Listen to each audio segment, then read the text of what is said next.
herself toppling forward into the darkness. Only by swinging her arms wildly did she manage to keep her balance. The hillside was very steep. Her mouth had gone dry with fright. Carefully she sat down.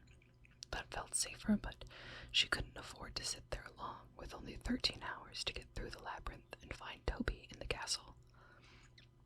She tried slithering down the hillside on her bottom, but that was no good either.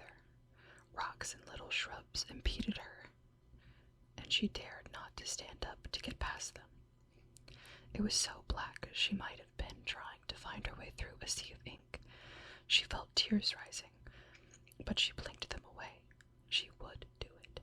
There were no limits to what she could do, given the determination, which she certainly had, and the ingenuity, which she had never lacked, yet admittedly in more humdrum predicaments. And maybe a little luck, which she deserved, didn't she? She would do it, she vowed. She sat back on the hillside with no idea how to move another foot. High above her, where the owl had flown, she heard a lark sing. She peered up at it, and by taking her eyes off the blackness below, she became aware that a hint of light was staining the rim of the dark sky. She watched the light go brighter, changing from red to pink, and then pale blue. And when she saw the edge of the sun inch up over the horizon, she shut her eyes and took a deep breath. She felt the sun warming her skin. She would do it. When she opened her eyes again, Jareth's castle was shining before her, its spires and turrets rimmed with the reflected sunlight. Anxiously, she scrutinized the valley, which, like developing a photograph, took longer to reveal itself. The first thing she could gauge was its width. The extent of land between herself and the castle was not so very great. I can run that far in a couple of hours, she reckoned. It's only a few miles. Jareth was trying to hoax me. He thought I would be so scared in the darkness that I would give up and forget about Toby. How could I? Anyway, in 13 hours I could be there and back with time to spare. She wondered if 13 hours in Jareth's land would take the same amount of time to pass at home. If so, what would her father and stepmother think when they returned? They would probably call the police. Well, there was nothing she could do about that. She did not expect to find a telephone in Jareth's castle. She smiled. Wanly. I've never heard that word before, admittedly. W-A-N-L-Y. Wanly. The sun was above the horizon, and the color and shape were seeping into the valley. There was an awful lot of stuff down there. She could tell that much. She went on watching, and gradually she took in the full nature of the valley. At first she could not believe it. As the sun rose higher and disclosed more to her, her shoulders drooped, and her face lost its smile. She shook her head slowly, dumbfounded. From the foot of the hillside where she sat to the castle beyond it, and from horizon to horizon on each side, there stretched a vast, intricate maze of walls and hedges. The labyrinth, she whispered. So that is the labyrinth. She studied it, tried to decipher some pattern to it, some principle of design that might guide her through it. She could see none. Corridors doubled and wound and coiled. Gateways led to gateways leading into gateways. It reminded her of thousands of fingerprints laid side by side, overlapping each other. Did someone work all that out, she wondered, or had it just happened? The impossibility of ever finding her way through the labyrinth started to overwhelm her. She stood up, clenched her fists, set her jaw, and cleared her throat. Well, she said, here we go. Come on, feet. In the dawning light, she could see below her a path that zigzagged down the hillside. She picked her way through the rocks and shrubs. At the foot of the path, she came to a great wall, strengthened with buttresses. It stretched as far as she could see to the left and right. Doubtfully, she approached the wall with no idea what she might do when she reached it. As she got closer, a movement just at the base of it caught her eye. There was a little man. He was cackling as he ground something underfoot. "Excuse me," Sarah said. The little man nearly jumped out of his skin. "Just going," he said, before he had even turned around to see who it was. When he did turn around, he had his face down so that he regarded her from under his thick, bushy eyebrows.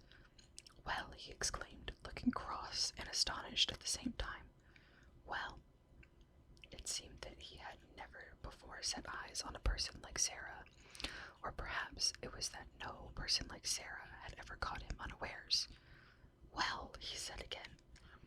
"We'll never get anywhere like this," Sarah thought. He was an odd little person. His sprouting eyebrows clearly wanted to be fierce, but his wrinkled face couldn't live up to that ferocity. His expression was wary now, and not particularly friendly, but not hostile either. He seemed to be avoiding her eyes, and she noticed that whenever she moved her hands, his gaze would follow them. On top of his head he wore a skull cap. From the belt that held his breeches up, he had a chain of ornaments dangling, costume jewelry as far as she could tell. She saw his mouth moving to say, "Well," again, and interrupted quickly. "Excuse me, but I have to get through the labyrinth. Can you show me the way in?" His mouth frozen in the formation of a W, he blinked at her once or twice. Then his eyes darted to one side. He rushed forward a few steps toward a bluebell, at the same time pulling his spray can from under his jacket. As he aimed the spray, Sarah saw that a diaphanous little fairy was emerging from the bluebell. He sprayed it with a couple quick bursts. The fairy at once wilted, shriveling like a petal. 57, he said with some satisfaction. Sarah was shocked. "Oh, how could you?" He answered with a grunt. She ran to where the fairy was laying on the ground, wings quivering and shriveling. "Poor thing," she exclaimed. She picked it up gently in her fingertips and turned accusingly to the fairy slayer. "You monster!" She felt a sharp pain, as if from broken glass. The fairy had bitten her finger. "Oh!" Sarah dropped the fairy and stuck her finger in her mouth. "It bit me," she muttered around her finger. "Course it did," the little man chuckled. "What do you expect fairies to do?" Sarah was frowning, perplexed. "I thought they did nice things, like granting wishes." "Ha!" His eyebrows went up and he chortled. "Shows what you know, then, don't it?" He raised his spray can and casually hit another bluebell with it. A second shimmering fairy fell down, turning brown like a leaf in autumn. 58, he said, and shook his head. "They breed as fast as I could spray." Sarah was still wincing as she sucked her finger. "Oh," she complained. "It hurts." She took her finger from her mouth and shook it. He walked to a plant nearly as tall as he was, tore off one of its broad, grayish leaves and handed it to her. "Here," he told her, "rub that on it." She gratefully did what he told her. No sooner than she had started rubbing than she dropped the leaf, clasped her finger with the other hand, and hopped around in pain. "Ow," she shouted. "That makes it worse. Much worse. Ow." He was holding his sides with his pudgy little hands and roaring with laughter. "Course you do. Fancy rubbing one of them on a fairy bite. You don't know nothing, do you?" Her face screwed up with pain, and Sarah answered indignantly, "I thought you were giving it to me to make it better." "You thought that too, did you? You've got a lot of opinions." He chuckled. "All of them wrong. And you've got grass all over the seat of your trousers."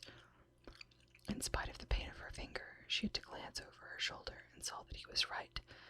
It was from sliding down that hillside. Brushing off what she could, she realized that he was paying her back for having caught him unawares. "You're horrible," she told him. "No, I'm not," he sounded surprised. "I'm Hoggle. Who are you?" "Sarah." He nodded. "That's what I thought." Spotting another fairy, he squirted her. To make sure, he stepped on this one and ground his foot around. The fairy squealed. 59, Hoggle said. Sarah was still thinking, still sucking her finger. He seemed to know about her, so he must have something to do with Jareth, mustn't he? Some kind of spy, maybe. Well, maybe. Yet he was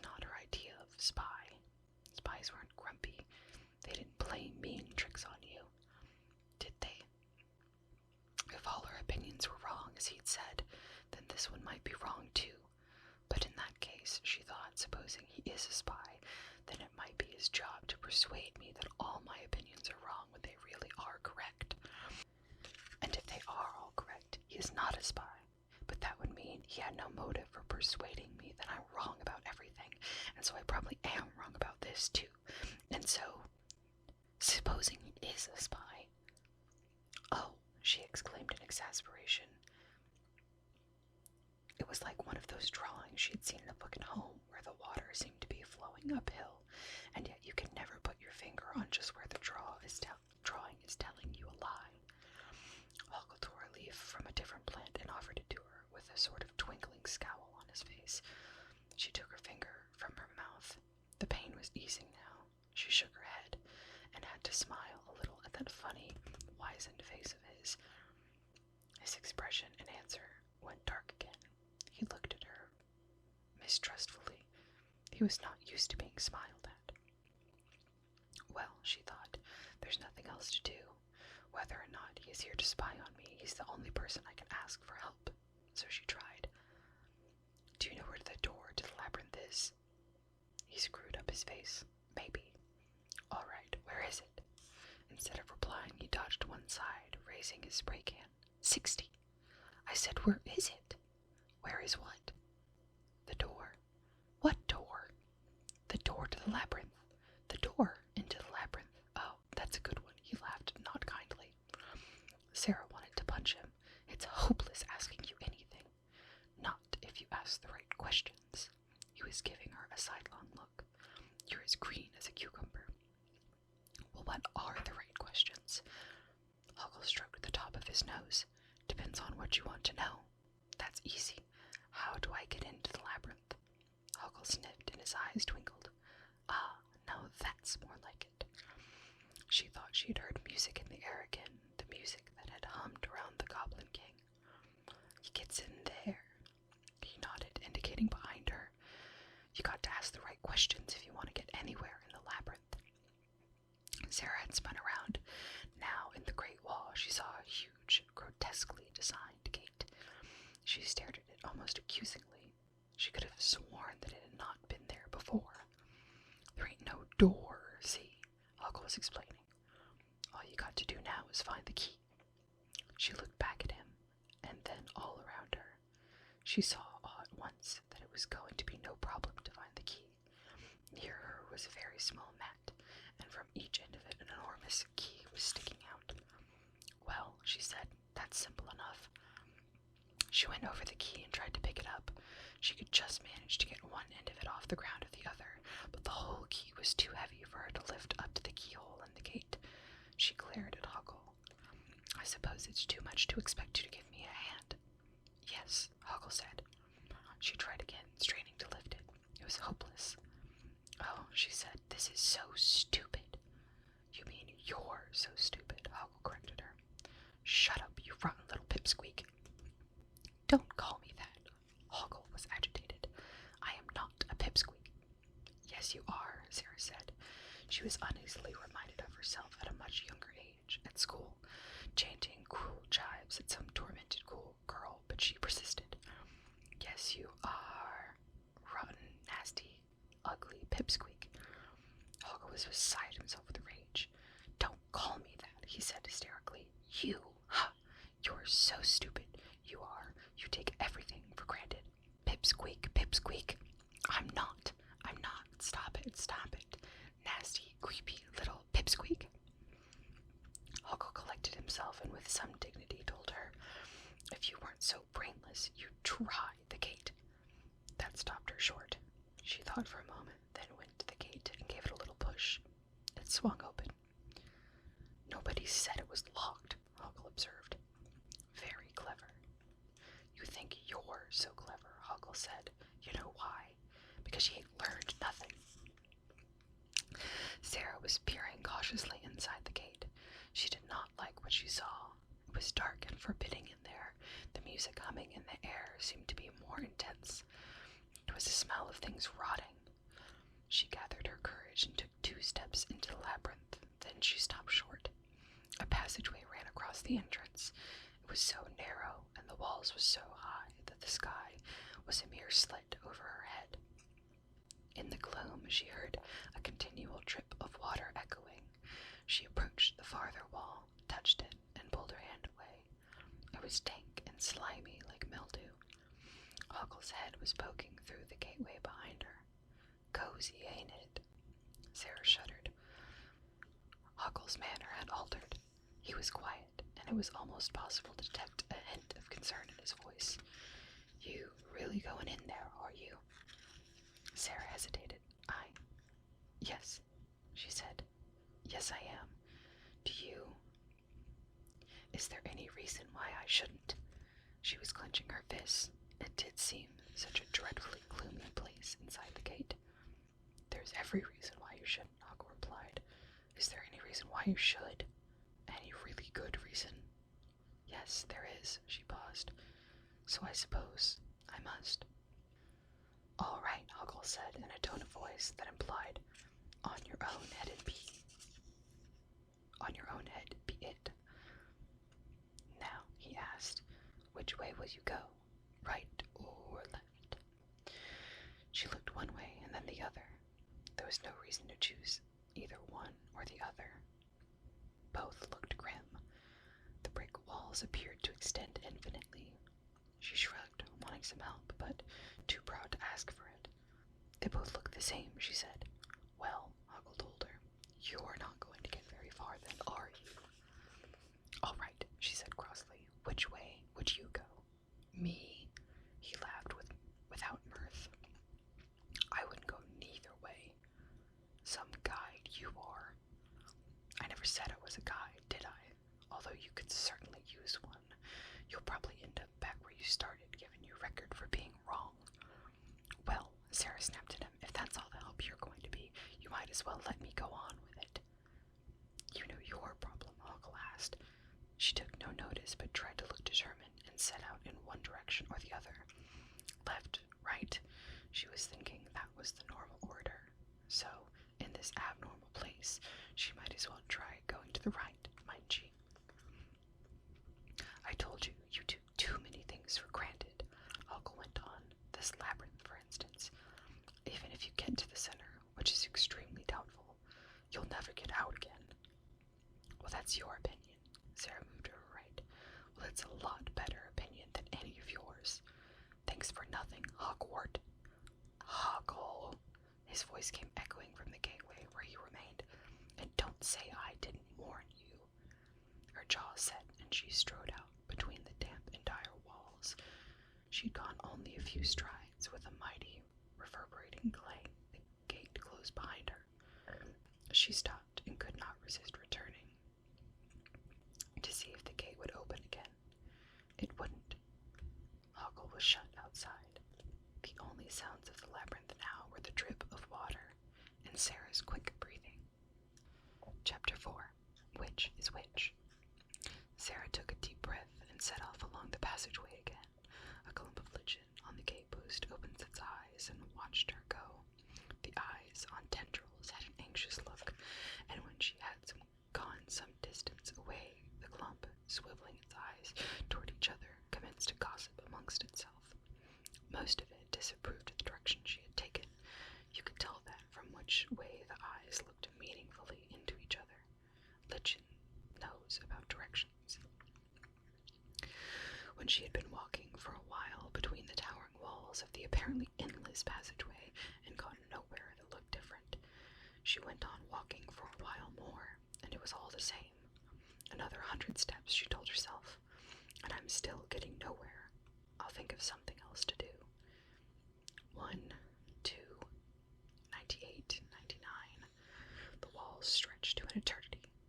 Is this what a labyrinth is? She said aloud, with a company of her own voice. There's not a single turn or corner or anything. It just goes on and on. She paused, thinking of what Huckle had said to her. But maybe it doesn't, she reasoned. Maybe I'm just taking for granted that it does. Because that's all it's done so far. Go on and on. It could do that forever. And I haven't got forever. She wished she knew how much of the 13 hours remained to her. It wasn't fair, not knowing. Taking another deep breath, she began to run. The only difference now was that the walls revealed their endlessness more quickly. She ran faster, skidding in the mud, banging against the brick sides of the passage. Faster and faster, and the walls stretched out ahead of her without turning, or feature, or end, until they began to spin above her head, and she realized that she was collapsing. Exhausted, tears running down her cheeks, she lay in a heap. A clump of lichen nearby stared down at her sympathetically, its eyes boggling. When she had recovered, she opened her eyes very slowly, hoping she could see something different this time. A corner, a door, even her own bedroom. All there was to see were the two walls. With a little yelp of frustration, she beat her fists upon one of the walls. As though answering a doorbell, a tiny, worm-like creature with large eyes popped its head out from between the bricks where Sarah had pounded. "Hello," it asked in a cheery voice. Woebegone, Sarah looked at the worm. A talking worm, she reflected. Yes, I should never have taken for granted that a worm can't talk. She shrugged. If a worm could talk, perhaps he could give her some advice. In a low voice, she asked it, "Do you know how to get through the labyrinth?" "Who, me? No, I'm just a worm." Sarah nodded. She might have expected this much. "Come inside and meet the missus," the worm invited her. She managed a faint smile. "Thank you," she told the worm, "but I've got to get through the labyrinth, and there are no turnings or openings or anything." She blinked away hot tears. "It just goes on and on." "Oh," the worm said, "you just ain't looking at 'em right. You ain't. It's full of openings. It's just you ain't seen 'em, that's all." Sarah gazed around in disbelief. The walls stretched away forever on either side. There was no logic to it, or maybe there was nothing but logic, and that was the trouble. All logic and no reason. "There's an opening just across there," the worm went on. "It's right in front of you." She looked. Brick wall, damp mildew, clump of lichen, nothing else. "No, there isn't." The worm stiffened, and in a kind voice said, "Come in and have a nice cup of tea." "There isn't an opening," her voice was insistent. "You try walking that way over there," the worm said with a nod of his encouragement. "You'll see. But first, why not have a cup of tea?" "Where?" Sarah looked at the blank wall again. "I've got the kettle on." The worm's hospitality was wasted on her. "That's just wall," she muttered. "There's no way through." "Oh," the worm observed. "This place, dear. Things aren't always what they seem, you know. Not here. Not here, no. So don't take anything for granted." Sarah gave the worm a sharp glance. How is it that he had the same script as Hoggle? In her mind, she heard Hoggle's voice again. "Me, I wouldn't go either way." "Neither way. Right in front of you. What else was there to do?" She would try it.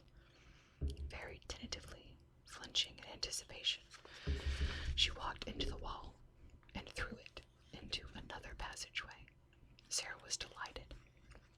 This passageway, too, stretched out infinitely to either side, but at least it was a different one. She turned back gratefully. "Thank you," she said to the worm. "That was incredibly helpful." She began to walk along the new passageway when she heard a little shout from behind her. "And don't go that way," the worm was calling. He looked up at the lichen, whose eyes were worried as they watched Sarah. The worm gave the lichen a cheerful grin, but the lichen just went on boggling anxiously after the girl. She halted and then came back panting. "What did you say?"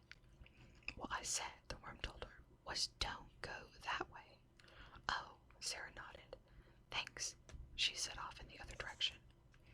The lichen watched her go again and sighed with relief. "Whew," the worm rolled his eyes. "That was close. If she'd gone the other way, she'd walked straight into that dreadful castle." In the stone chamber of the Goblin King, Toby, still in his red and white striped pajamas, had his mouth wide open and was howling. His little fists were clenched tight, his face was scarlet, and his eyes were shut, and he was putting out a din that would have made Sarah groan aloud. Jareth watched him with an amused smile. In that place, no one else took much notice of Toby. Horned or hairy or helmeted goblins racketed around the place, across the filthy floor, over the steps of the throne, on the ledges of the room, some chasing chickens or a black pig in a helmet, some squabbling over a tidbit, some peering into any vessel in hope of finding something to eat, some just sitting and gnawing on bones, others staring balefully at the rest through the crazed eyes. The place was littered with half-finished platefuls of food and rotting bits of meat and vegetable matter, garbage and junk. A small pterodactyl flapped around, taking its chances. The curved crown mounted heraldically above the ground, decorated with ram's horns that had been appropriated by a vulture for its nest. Or perhaps Jareth had installed the vulture there for his own amusement. He needed something to keep him amused here. The goblins were frankly a bore. They were so stupid they couldn't find their way through the labyrinth. They were without wisdom or wit. In the old days, when many babies had been offered to him, Jareth had been more tolerant, reckoning that soon he would certainly find one who could be trained as a worthy companion to the throne, one whose young blood would serve to refresh Jareth's, whose high spirits would dispel the thoughts of aging that oppressed the king of the goblins. As calls upon him to steal a child became rarer, so Jareth sank deeper into dejection. He avoided mirrors and reflecting water.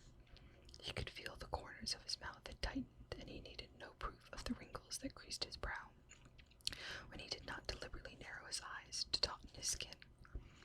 Lounging in his draped throne, which was in the form of an interrupted circle, Jareth looked at the bawling figure of Toby.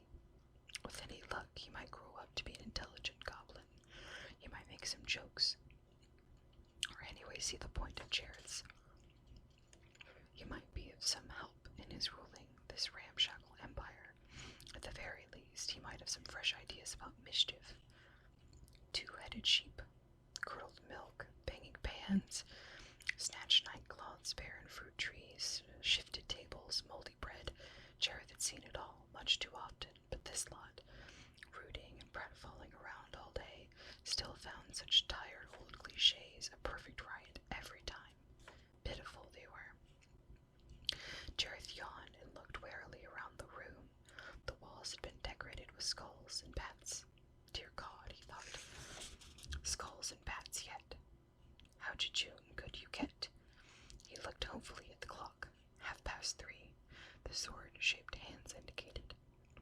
Another 9.5 hours to wait until the goblin striker struck the 13. He would have to do something to pass the time. He stood up from the throne, stretched his arms, and paced restlessly. Another goblin came crashing past. Jareth reached out and picked him up by the scruff of his neck. The goblin's eyes boggled at his. "You're a boggling goblin," Jareth said with a forced laugh. The rest of the goblins howled with merriment. Jareth had been their king for as long as they could remember, which was about 4 seconds at best, and they hoped he would be king forevermore. Jareth winced with the pain of it all. Sarah was wandering along the brick corridors. They were still high and forbidding, but they didn't stretch out to the end of space and time, and sometimes there was a flight of steps, which made a nice change. Whenever she came to a fork or a turning and made a choice, she had found a sensible way of ensuring she did not wander in circles. With the lipstick she had put in her pocket at home, she made an arrow on the brick at each junction to show where she had come from, and whenever she put the lipstick away and walked off down her new corridor, a little creature would lift the marked brick and turn it upside down and replace it so that the arrows were not visible. After she had marked 18 arrows, a piece of the lipstick broke off as she was doing the next one. Determined to remain calm, she screwed another length out and went on her chosen way, up some steps and into a chamber. Across the end of the passage behind her, a squad of goblins rustled by, but Sarah's eyes were fixed on what lay ahead, and she did not see them. The chamber was a dead end. She peeked in every alcove and behind the buttresses, but there was definitely no way out. She shrugged and retraced her steps to the 19th arrow. When she reached the corner, she looked for her arrow and could not see it. That's odd, she thought. I'm sure it was right here, at this corner, on that brick, right there. The bricks were blank. She frowned and looked about.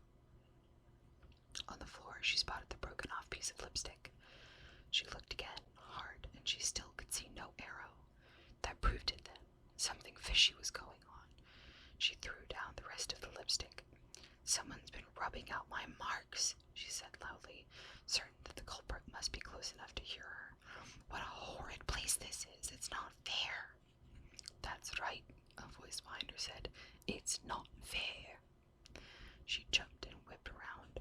Behind her, in the chamber that had been a dead end, she now saw 2 carved doors in the wall, and a guard posted in front of each door.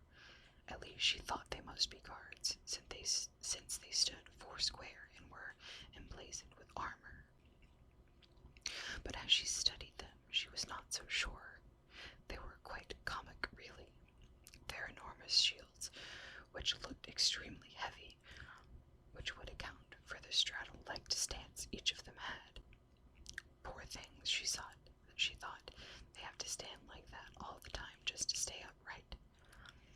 The one to her left had incredibly shifty eyes beneath his helmet, and she said to herself that she would call him Alf, after an uncle of hers with eyes like that, but then reflected that his not quite identical twin brother to her right. She couldn't see his eyes at all because the helmet was too big for him. Should therefore be called Ralph, R for right, you see, and so mentally she corrected the spelling of the first one's name to Alf. Not that it mattered to anyone, because she wouldn't be writing their names down.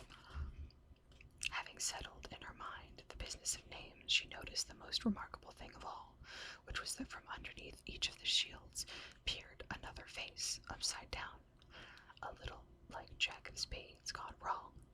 The upside-down characters, whom she named Jim and Tim, the first rhymed pair that came to her mind, seemed to be hanging on to their uncomfortable positions by the great gnarled and horny hands she could see gripping the bottom of the shields. They must have added yet more to the burdens under which Alf and Ralph staggered. It was Jim upside down who made her jump by addressing her. He added, "And that's only half of it." "Half of what?" asked Sarah, twisting and ducking her head to get a good look at Jim's face.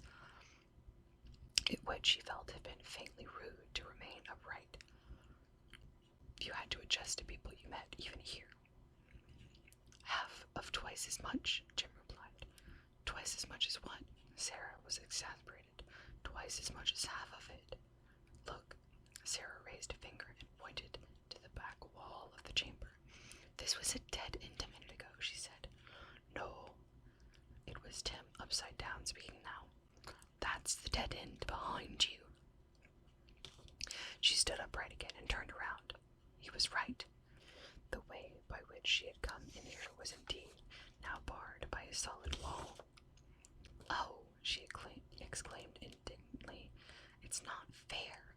This place keeps changing. What am I supposed to do?" "It depends on who's doing the supposing," Jim said. "Not half," Tim agreed. "Try one of the doors," suggested Jim.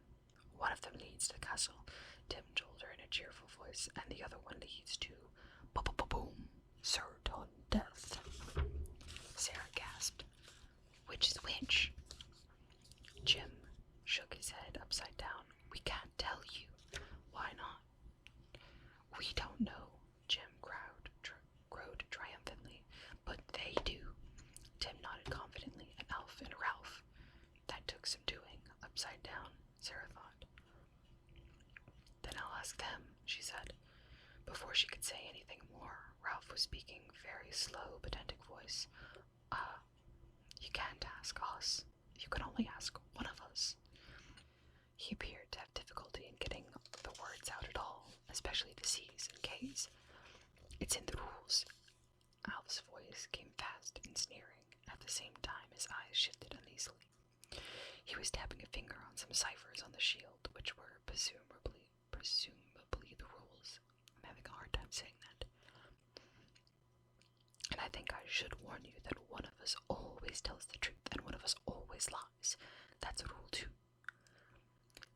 His glance flickered at Ralph. He always lies. Don't listen to him, Ralph said sententiously. He's lying.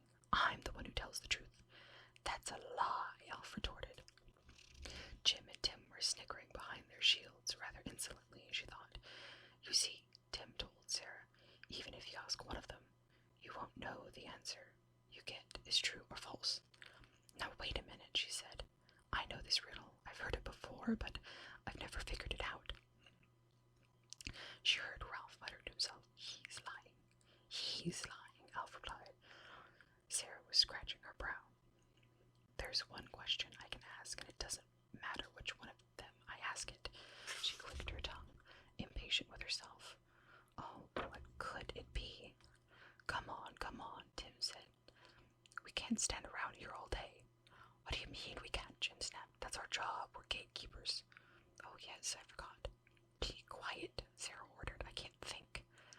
I tell the truth, Ralph declared pedantically from under his helmet. Oh, Alf said mechanically. What a lie. Sarah was trying to work it out logically for herself with a finger thoughtfully in the air. She reasoned.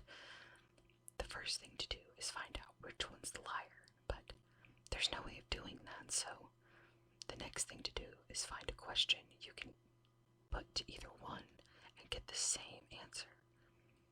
Oh, that's a good one, Tim was guffawing. One of us always tells the truth and one of us always lies. You want to find a question we'll both give the same answer to. Oh, that'll be the day. That's a good one, that is. Sarah narrowed her eyes. She thought she might have gotten it. Now, she said, whom shall I ask? Alf and Ralph pointed at each other. With a little smile, Sarah said to Ralph, answer yes or no. Would he, and she pointed at Alf, tell me that this door, she pointed at the door behind Ralph, leads to the castle? Alf and Ralph looked at her, then each other. They conferred in whispers. Ralph looked at her. Yes. Then the other door leads to the castle, Sarah concluded, and this door leads to certain death. How do you know? Ralph asked slowly. His voice was aggrieved. He could be telling the truth. But then you wouldn't be, Sarah replied. So if you told me he said yes, I knew the answer would still be no. She was very pleased with herself. Ralph and Alf looked dejected, feeling that they had obscurely been cheated. But I could be telling the truth. Ralph objected. But then he would be lying, Sarah said, allowing herself a broad smile of pleasure. So if you tell me that he said yes, the answer would still be no. Wait a minute, Ralph said. He frowned. Is that right? I don't know, replied Alf airily. I wasn't listening. It's right, Sarah told him. I figured it out. I never could until now, she beamed. I may be getting smarter. She walked to the door behind Alf. Very clever, I'm sure, Jim remarked disappointedly, and stuck his tongue out at her. She stuck hers out back at him, and she pushed open the door. Over her shoulder, as she left them, she said, This is a piece of cake. She stepped through the doorway and fell straight down a shaft. Sarah screamed. The top of the shaft was a fast dwindling disk of light. Chapter 5. Bad Memories. As she screamed, dropping backward down the shaft, Sarah realized that her fall was being slightly impeded by things brushing against her. Large, thick leaves they might be, or some sort of tough fungus sprouting from the walls of this pit. Whatever they were, she tried to grab hold of one to save herself from the terrible smash she expected every instant. She was falling too fast. Then, by blind chance, her wrist landed smack in one of the things, which she at once closed firmly.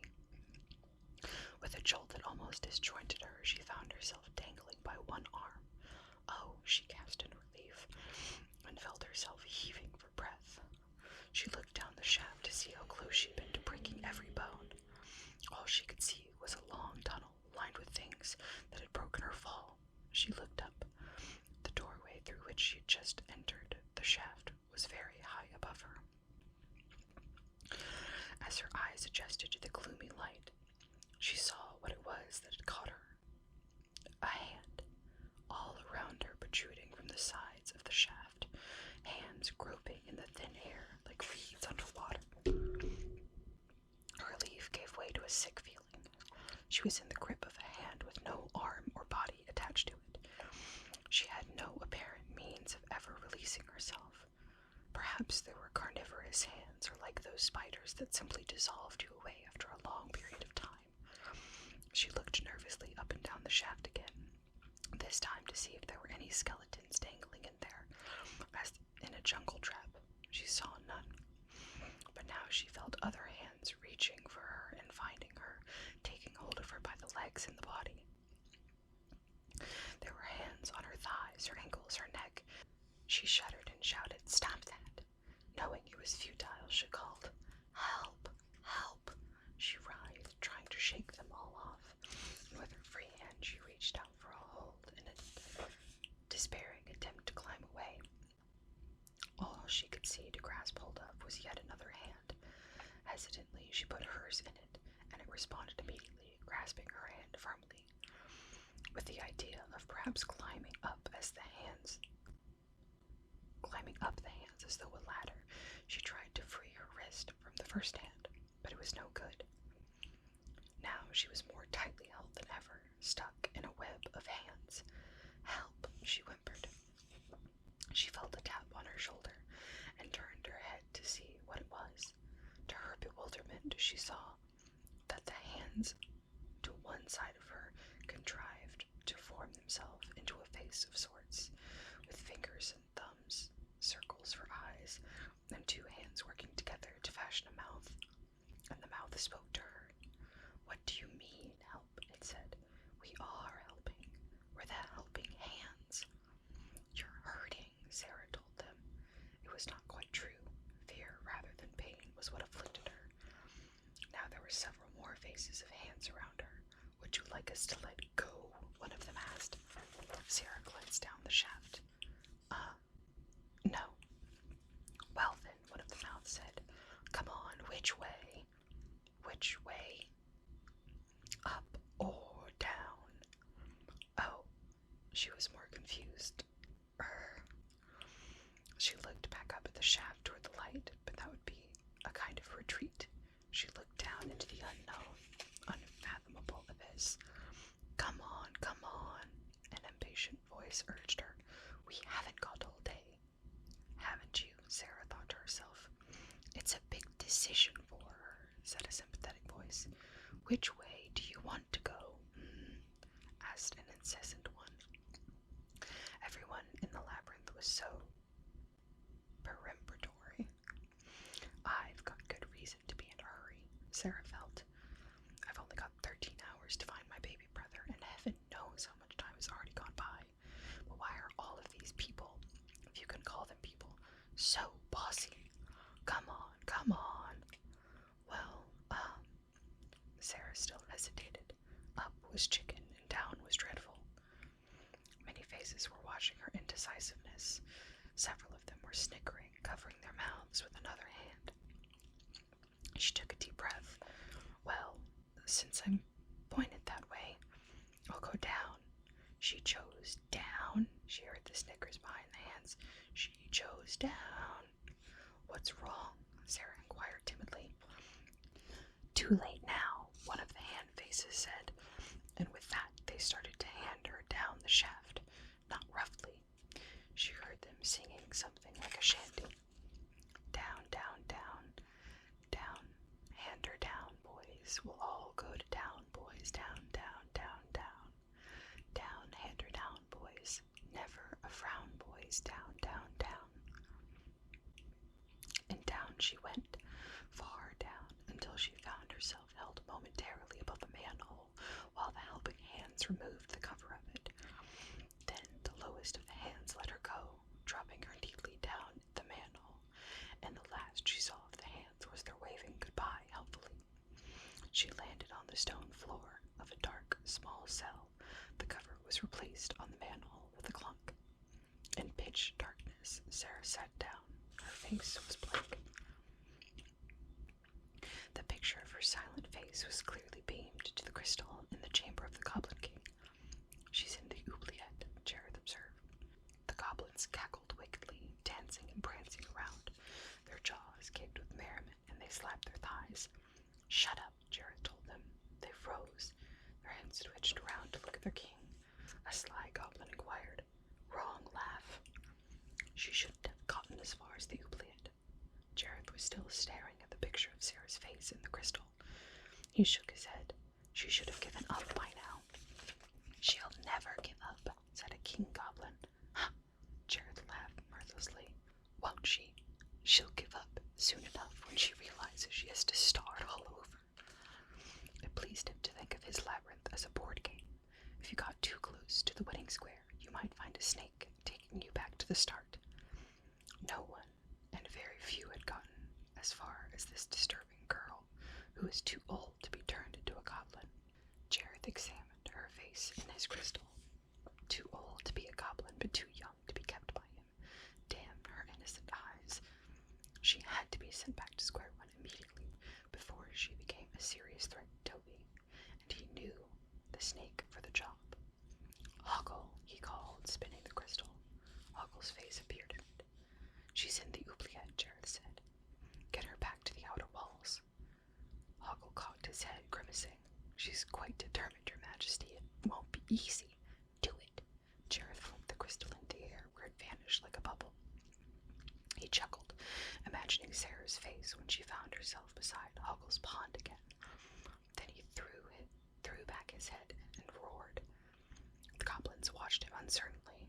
Was it all right to laugh now? "Well, go ahead," Jareth told them. With the simple glee that is natural to the evil-hearted folk, the goblins laughed themselves into a full routine of cackles and snickers. The keen goblin directed them like a conductor, bringing them up to a crescendo of malign mirth. Sarah sat on the floor of the black cell, wishing she had asked the helping hands to take her up the shaft toward the light. What could she hope for in this place? Four of her senses sharpened in the darkness. She detected a little scratching sound. "Who's there? Who's there with me?" Her body was tense with alarm. "Me," a gruff voice replied. There was another noise of scratching, followed by a glare of light as a match ignited, and in turn a set of a torch flame. Hoggle was sitting there on a rough bench, holding the torch up so that he and Sarah could see each other. "Oh," she said, "I'm glad to see you, Hoggle." She was so relieved she could have hugged him. "Yeah, well," Hoggle said brusquely, as though he were slightly embarrassed by the situation. "Well, nice to see you too." Sarah went to stand beside him in the torchlight. "What are you doing here? How did you get here?" Hoggle shrugged and half turned away. "I know you were going to get in trouble as soon as I sees you, so I've come to give you a hand." A helping hand, Sarah thought, and shivered. She'd had enough of them. "You mean," she asked, "you're going to help me unriddle the labyrinth?" "Unriddle the labyrinth," Hoggle answered scornfully. "Don't you know where you are?" She looked about her. In the circle of torchlight, she saw stone walls, stone floor, stone ceiling. One rough wooden bench was the only luxury. "Oh, she's looking around now, is she?" Hoggle's scorn had turned into sarcasm. "I suppose the little miss has noticed there ain't no doors, just that hole up there." Sarah peered as hard as she could into the shadows and realized that he was right. "This," Hoggle was saying, "is an oubliette. The labyrinth's full of them." She was stung by his knowing, mocking tone of voice. "Really?" she replied, matching his sarcasm. "Now fancy that. Don't try to sound smart," he told her. "You don't know what an oubliette is. Do you?" "Yes," Hoggle said, with a touch of pride. "It's a place you put people to forget about them." She remembered her verbs in French class and, pleased with herself, said, "Of course, it comes from the French verb oublier, to forget, but you already know that, naturally." Hoggle raised his chin to scratch it, at the same time letting his eyes roll portentously around the cell. What he had said began to sink in, and Sarah looked at the flickering stone walls and shuddered. To forget about them. Was that what Jareth was doing to her? Just forgetting about her? She began to feel indignant. It wasn't fair. He had challenged her to this contest. All the odds were stacked against her, but she made a brave enough start. He couldn't now just dump her here to rot, could he? Hoggle had taken the torch and waddled into the corner of the oubliette. He beckoned her to follow. She did, casting a great shadow across the walls. Lying in the corner was a skeleton, on its back, knees bent, head propped against the wall. She put her hand to her mouth and was about to scream, but thought better of it. She would force herself to remain cool. You see, Hoggle said, squinting up at her, this labyrinth is a dangerous place. No place for a little girl. She looked at him. Who was he calling little? He nodded at the skeleton. That's how you'll end up if you keep going. In an oubliette like him. Lot of bad memories in this labyrinth, I can tell you. What you gotta do, little missy, is get out of here. But I must find my baby brother. Forget all that. Now it so happens, Hoggle said, scratching his cheek with a forefinger, that I know a shortcut out of the whole labyrinth from here. No, she said at once. I'm not giving up now. I've come too far. I've done too well. He nodded, and a smooth voice assured her, You've been wonderful. He shook his head, making a sucking noise on his teeth. But this is only the edge of the labyrinth. You've hardly started. From here on in, it only gets worse. There was something in his confidential tone that made Sarah suspicious. Why are you so concerned about me? She asked him. What? Hoggle sounded aggravated. I am, that's all. Nice young girl. Terrible black oubliette. Listen, Sarah interrupted him. You like jewelry, don't you? He pursed his face. Why? He asked slowly. You've got some very nice pieces. She pointed to the chain of ornaments dangling from his belt. In the torchlight she could not be sure, but she fancied that a smirking little blush was on his whiskery cheek. Thank you, he said. If you'll help me through the labyrinth. She took a breath. I'll give you. She slipped her bracelet off. It was only a cheap plastic thing, not one of the special ones her mother had given her, and which she wore when she was going out. This, she concluded, holding it out to him. Hoggle licked his lips and eyed the bracelet appraisingly. You like it, don't you? She could tell that he did. He also had an eye for the ring on her finger. That had no intrinsic value either, though Sarah was fond of it because her mother had worn it when playing Hermione in The Winter's Tale. So, said Hoggle. Tell you what, you give me the bracelet, and here's what I'll do. I'll show you the way out of the whole labyrinth. How's that? You were going to do that anyway, she pointed out. Yes, he replied. That's what would make it a particularly nice gesture on your part. He had his hand held out. Oh, no, Sarah withdrew the bracelet abruptly. For this you must show me the way in, the whole way. Hoggle snorted. What makes the little miss so certain I knows my way through it? Well, she answered, you got here, didn't you? What? Hoggle clucked, shaking his head. Yes, but I told you this is just the fringe of it all. You've got nowhere. Come on, where's your common sense? You don't want to go farther than this, really. You've done all you can and more. You've proved you're a smart, brave girl, and you don't deserve what would become of you in here. He glanced pointedly at the skeleton, which seemed to be jiggling in the flicker of the torchlight. No, you deserve to be saved from that. I'll say that much for you. So, how's about it? He gazed up at her with eyes of picky shrewdness from beneath his sprouting eyebrows. She looked back at him candidly. Whatever game this was, he played it badly. She had to bite her lip to stop herself from giggling at him. I'll tell you what, she said, narrowing her eyes. If you won't take me all the way through the labyrinth, just take me as far as you can, and then I'll try to do the rest of it myself. He looked disgusted with her. Tch! Of all the headstrong numbskulls I ever came across. Sarah dangled the bracelet before his eyes. Fair deal, she offered. No strings. One bracelet. How about it? The bracelet danced in her hand Grudgingly, he asked, "What is this, anyway?" "Plastic." His eyes shone, and he raised his stumpy arm for Sarah to put the bracelet onto his wrist. He looked at it and could not conceal his pride. "I don't promise nothing," he said, "but," he grunted resignedly, "I'll take you as far as I can. Then you're on your own." "Right," Sarah agreed. He nodded. His eyes were still shining as he looked at the bracelet on his wrist. "Plastic," he murmured, thrilled. "Come on, then," Sarah urged him. Hoggle sprang into action. He seized the heavy wooden bench, and with a strength Sarah wouldn't have suspected in his small, round-shouldered body, he upended it so that the seat was flat against the wall. Sarah was surprised to see 2 doorknobs on the underside of the seat, one on the left and one on the right. She was disconcerted when Hoggle turned one knob, and the seat became a door into the stone wall. "That's not fair," she thought, with a mischievous grin, because he was enjoying himself, showing off to the young miss. Hoggle walked through the doorway. She was about to follow him when she heard a crashing and clattering. Broomsticks and buckets fell out of the doorway into the oubliette.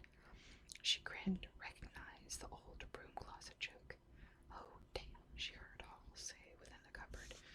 He came out backward and avoided her eyes. He thrust the brooms and buckets back inside and closed the door.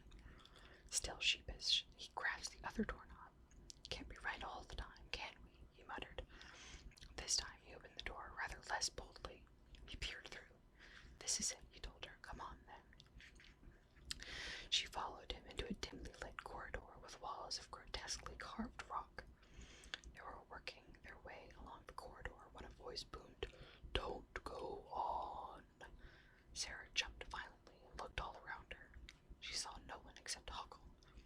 And then she realized, carved into the stone wall was a mouth.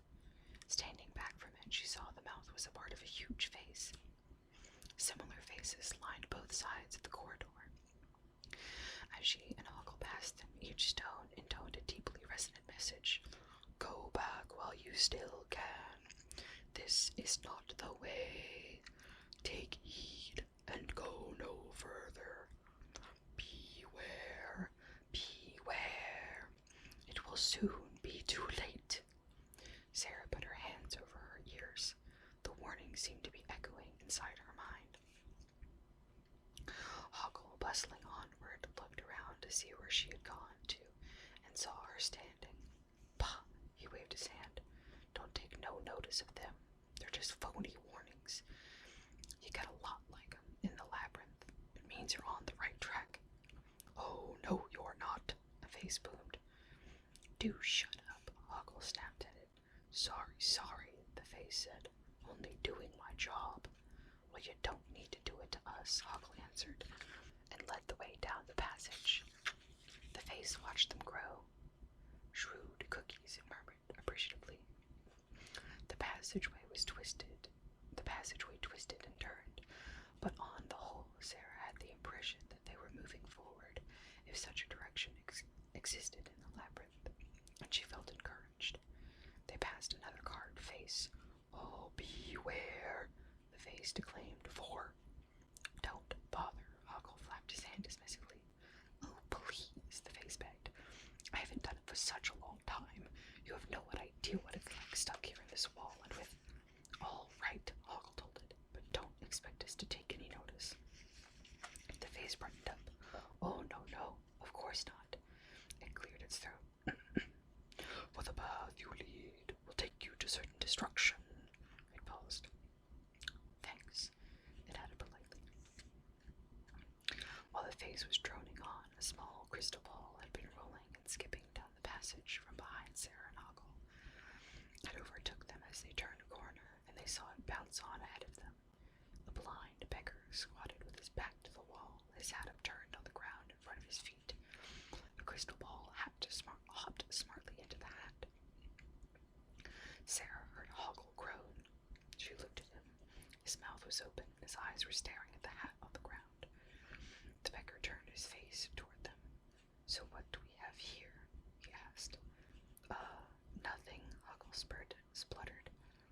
Nothing, nothing. The beggar rose up. Hoggle froze. Sarah gasped. It was Jareth. Nothing, tra-la-la. It doesn't say that in the book, but it's important to me. It's important to me to say that because that's one of my favorite parts of the whole movie. Nothing, nothing, tra-la-la. Your Majesty. Hoggle bowed so obsequently that he was at risk of performing a forward roll. What? He swallowed and smiled haggardly. What a nice surprise. Hello, Hedgewort, said the king of the goblins. Hogwart, Sarah corrected him. Hoggle, Hoggle said, gritting his teeth. Hoggle, Jareth said in a kindly, conversational voice. Can it be that you are helping this girl? Helping? Hoggle provocated. In what sense? In the sense that you're taking her farther into the labyrinth, Jareth said. Oh, Hoggle replied. In that sense, yes. Oh, no, Your Majesty. I was leading her back to the beginning. What? Sarah exclaimed. Hoggle forced his lips into an integrating smile for Jareth. I had told her I was going to help her unriddle the labyrinth. A little trickery on my part, he guffawed and gulped. But actually, Jareth, smiling pleasantly, interrupted him.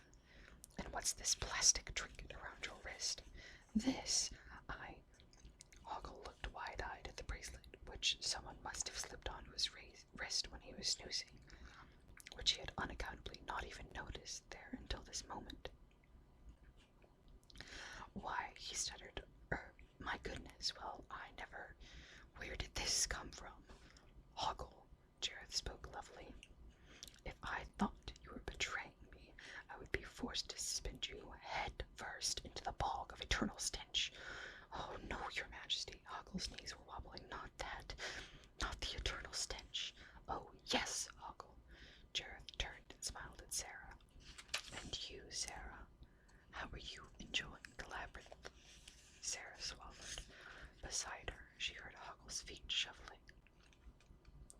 Determined not to allow Jareth to intimidate her, she affected nonchalance she was far from feeling. She hesitated.